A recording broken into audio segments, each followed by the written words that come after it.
Hello everyone, आप सबका स्वागत है मेरे चैनल लॉ नोट्स एकेडमी पे। आज मैं आपको यूपी रिवेन्यू कोड 2006 का एक सेक्शन है 78, सेक्शन 78, जिसमें आसामी की डेफिनेशन दी हुई है। आसामी कौन है, ये क्वेश्चन एग्ज़ाम में ज़रूर पूछा जाता है। जैसे भूमिधर है वैसे आसामी होते हैं, तो ये क्या है आसामी, इससे रिलेटेड और भी कुछ पॉइंट्स मैं आपको बताऊँगी। बहुत इंपॉर्टेंट टॉपिक है, तो प्लीज़ ध्यान से सुनिए, और अगर आपको लिखना हो तो अपनी नोटबुक्स में लिख लीजिए आप साथ साथ। देखिए आसामी कौन होता है। आसामी is a minor form of land tenure, यानी लैंड टेन्योर जो मैंने पहले वीडियोस बना रखे हैं यूपी रिवेन्यू कोड की अपनी प्लेलिस्ट में, ठीक है, आपको बता रखा मैंने। टेन्योर, लैंड टेन्योर होते हैं जो लैंड जमीन के ऊपर काम कर रहे होते हैं, जमीन के मालिक भी हो सकते हैं, ठीक है, या लैंड को, जमीन को जो कुछ समय के लिए लेते हैं काम करने के लिए, ठीक है, किराए पे लेते हैं। तो आसामी एक माइनर फॉर्म होती है, यानी कि एक छोटी फॉर्म है, छोटे टाइप है एक तरह का लैंड टेन्योर का। लैंड टेन्योर के टाइप्स मैंने बता रखे हैं कितनी तरह के होते हैं, तो उसी तरह से एक छोटी फॉर्म मानी जाती है, एक किराएदार की तरह। जैसे किराए पे ज़मीन, पट्टे पे ज़मीन ले लेते हैं कुछ लोग खेती करने के लिए, और कमा के उसमें से फिर पैसा दे देते हैं खुद अपना रख के। तो एक छोटी फॉर्म है, ये अप्लाई करती है but to a small number of persons who were non occupancy tenants under the prior law. मतलब जो ऐसे टेनेंट्स होते हैं किराएदार, ऐसे होते थे किराएदार जो जिनके पास ऑक्यूपेंसी नहीं होती थी, यानी कि जिनके पास कोई ज़मीन नहीं होती थी पहले, तो ये सिर्फ उन पे ही अप्लाई करते हैं जिनके पास खुद की ज़मीन नहीं है। स्मॉल नंबर ऑफ पर्सन्स, बहुत कम ऐसे लोग होते हैं जिनके पास ज़मीन नहीं होती थी, तो वो किराए पे ज़मीन ले लेते थे। Right of N Asami is inheritable, मतलब आसामी के जो अधिकार होते हैं, राइट्स होते हैं, वो इनहेरिटेबल होते हैं, यानी कि पहले पापा ने किराए पे ली, पापा के बाद उसी ज़मीन पे बेटा खेती कर रहा है, उसके बाद उसका बेटा ज़मीन पे खेती कर रहा है, तो ये इनहेरिटेबल होता है। जैसे इनहेरिटेंस आपने पढ़ा होगा, राइट्स होते हैं सक्सेशन के अंदर भी, और लॉज, हिंदू लॉ, मुस्लिम लॉज में सब में पढ़ा होगा। प्रॉपर्टी में, प्रॉपर्टी के केसेस में इनहेरिटेंस होता है ना, जैसे वैसा। But neither it is permanent NOR transferable, ना ये परमानेंट स्थायी होते हैं, ना ये ट्रांसफरेबल होते हैं। इसको ट्रांसफ़र नहीं कर सकते आप, किसी के नाम पे नहीं कर सकते हो, ठीक है। ये है When a bhumidhar lets his holding in accordance with the provisions of the act, जब कोई भूमिधर अपनी होल्डिंग यानी अपनी जमीन को प्रोविजंस के हिसाब से, यानी कि जो भी लॉ के हिसाब से, एक्ट के हिसाब से क्या करता है, इसको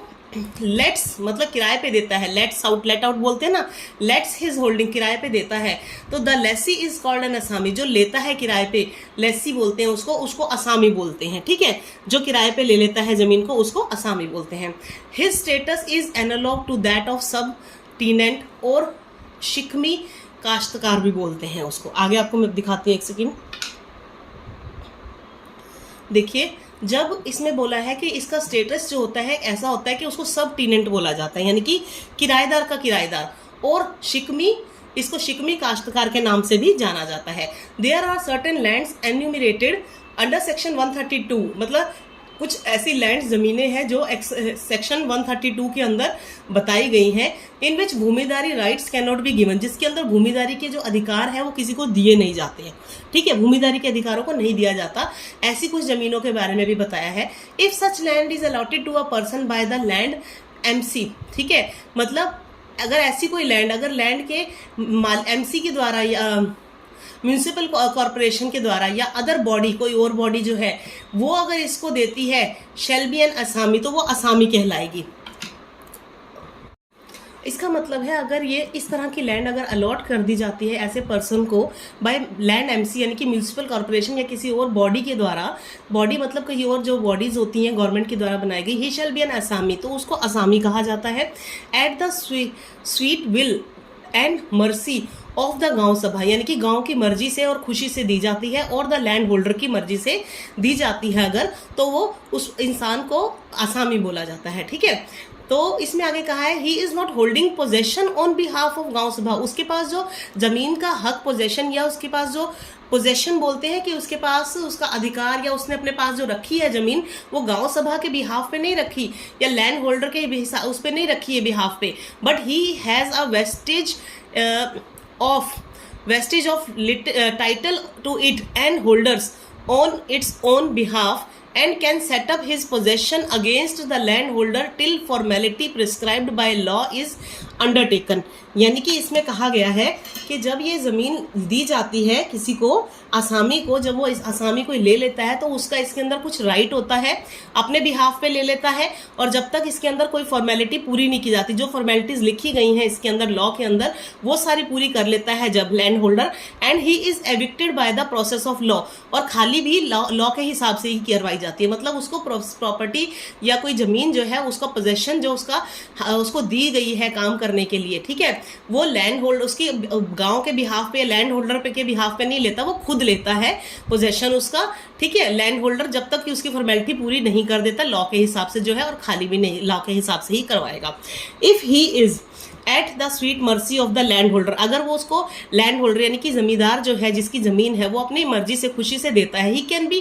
thrown out just after he puts in all his labour, यानी उसको बाहर भी निकाल सकता है कि जब उसने सारी मेहनत कर ली है उसके ऊपर, तो भी उसको उसमें से बाहर जो मालिक है, जमींदार है, जमीन का मालिक जो है, उसको वहां से निकाल भी सकता है। Just after he puts on his labour, यानी अपनी मेहनत करने के बाद सारा, and crop is ready for harvesting, चाहे उसकी खेती जो है, उसकी फसल जो है तैयार भी क्यों ना हो गई हो कटने के लिए, तब भी उसकी मर्जी होती है लैंड होल्डर की या ऑनर की कि उसको निकाल सकता है वहां से, क्योंकि ये किराएदार होता है। A tenant under the a lease of land, यानी कि जो किराएदार रहता है, जो लीज पे लेता है, यूज फॉर एग्रीकल्चर पर्पस के लिए जिसने जमीन ली है, वो एंटाइटल होता है टू अ नोटिस, यानी कि लीज पे जो लेता है उसको नोटिस दिया जाता है, explaining with the end of फसली, यानी कि उसको explaining with the end of फसली, यानी कि जब फसल जो एग्रीकल्चरल जो लैंड है उसका खत्म होने के टाइम पे, आगे बताती हूँ, जो एग्रीकल्चर ईयर होता है उसके हिसाब से, so that he may not be evicted, यानी कि उसको नोटिस दिया जाता है ताकि उसको ऐसे निकाला ना जा सके जब उसकी क्रॉप जो है, फसल जो है काटने के लिए तैयार होती है, and may not be exposed of unfair treatment at the hands of the land holder, यानी कि जो जमींदार है वो उसके साथ कुछ गलत ना कर सके, उसको जानबूझ के निकाल ना सके, उसका नुकसान ना कर सके। इसलिए जब लीज पे जमीन ली जाती है, पट्टे पे लीज बोलते हैं ना, जैसे लीज पे जमीन लेते हैं कोई भी, तो खेत भी जब लीज पे लिए जाते हैं कुछ सालों के लिए, तो लीज के अंदर ज़्यादा सालों के लिए लिए जाते हैं, तो उसमें नोटिस दिया जाता है। अगर सिंपल किराए पे 1 साल के लिए लेता है कोई 6 महीने के लिए, तो उसको मालिक कभी भी निकाल सकता है, लेकिन जब लीज पे लेता है टीनेंट या आसामी जो होता है, आसामी टीनेंट ही होता है एक, तो उसको नोटिस दे के फिर तभी निकाला जा सकता है, उसको 1 महीने 2 महीने का नोटिस दिया जाता है खाली करने का। अब ये एक्ट जो है इसके अंदर 4 तरह के पर्सन होते हैं। आसामी कितने तरह के होते हैं इसके अंदर बताया गया है, देखिए, every person who as a consequence of zamindari abolition become an asami, इसमें कहा गया है जब एबोलिशन हुआ था जमींदारी सिस्टम का, हर वो व्यक्ति जो, देखिए इसमें बोला है हर वो व्यक्ति जो जमींदारी खत्म होने के टाइम पे आसामी बना था वो आसामी है। दूसरा, हर वो व्यक्ति जो एडमिट हो गया है लैंड मैनेजमेंट कमेटी के हिसाब से by bhumidhar as a lessee of land, यानी कि लीजी ऑफ लैंड के नाम से जिसको एडमिट कर लिया गया, मान लिया गया, ठीक है, उस पर्सन को भी आसामी बोलेंगे। थर्ड है every person who is admitted bye the land management committee और द पर्सन एंटाइटल्ड, यानी जो पर्सन एंटाइटल्ड था जिसके नाम पे थी जमीन, या लैंड मैनेजमेंट कमेटी ने जिसको दे दी एज ए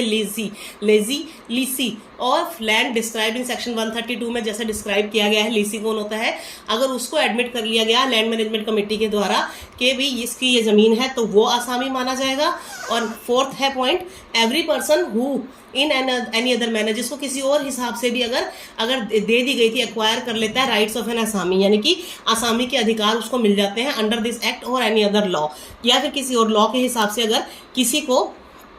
आसामी के अधिकार मिल जाते हैं, तो वो सारे ये 4 तरह के लोग आसामी कहलाएंगे, ठीक है। ये होते हैं 4 तरह के आसामी जो मैंने अभी आपको बताए। अब इसके बाद मैं आपको बताती हूँ आसामी के राइट्स क्या होते हैं। देखिए, ये रहे, ये इंपॉर्टेंट क्वेश्चन है तो प्लीज़ आप लिख सकते हैं। देखिए, अब राइट्स बता देती हूँ। Right to use the land, आसामी के पास क्या अधिकार है, वो उस ज़मीन को यूज़ कर सकता है। दूसरा, right to let the land, यानी कि आसामी जो है आगे किराए पे भी दे सकता है, खुद मतलब दूसरा किराएदार, सब टीनेंट बोलते हैं जिसको, किराए पे दे सकता है। तीसरा है राइट टू सरेंडर, उसके पास अधिकार है वापस देने का, ज़मीन जिससे ली है उसको वापस भी दे सकता है। फोर्थ है right to crops and trees on ejectment और एक्सटिंक्शन ऑफ इंटरेस्ट, यानी कि जब उसको निकाल दिया जा रहा है वहाँ से तो उसका जो फसल और पेड़ है उसके ऊपर उसका अधिकार होता है जो उसने उगाए हैं वहाँ पे, ठीक है। जब उसका इंटरेस्ट खत्म हो रहा है या फिर जब उसको इजेक्टमेंट यानी कि निकाल दिया जा रहा है तो उसमें जितने भी पेड़ या फसल उसने उगाई है उस पर उसका अधिकार है। नेक्स्ट फिफ्थ है acquisition of bhumidhar with non transferable right, यानी कि वो bhumidhar with non transferable right की तरह भी एक्वायर कर सकता है ज़मीन को। और लास्ट है राइट्स रिगार्डिंग रेंट, यानी कि रेंट्स के रिगार्डिंग भी उसके पास अधिकार होते हैं, ठीक है। तो ये थे इसके राइट्स जो है।